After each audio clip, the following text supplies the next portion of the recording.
What a victory for team India. Asia cup 2025 ఫైనల్లో భారత్ పాకిస్తాన్‌ని చిత్తు చేసి 5 వికెట్ల తేడాతో ఓడించి టైటిల్‌ని కైవసం చేసుకుంది. టాస్ ఓడి మొదట బ్యాటింగ్ చేసిన పాకిస్తాన్‌కు ఆరంభంలోనే మంచి స్టార్ట్ లభించింది.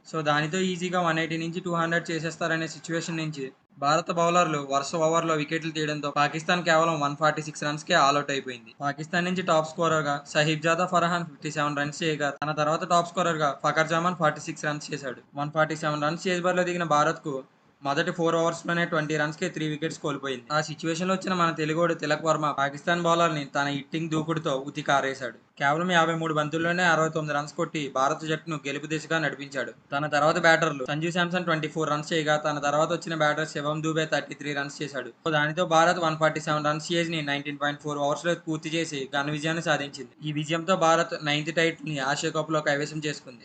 ఫైనల్లీ ప్లేయర్ ఆఫ్ ద మ్యాచ్‌గా తిలక్ వర్మ నిలిచాడు. అండ్ ప్లేయర్ ఆఫ్ ద టోర్నమెంట్‌ని అభిషేక్ శర్మ సాధించాడు.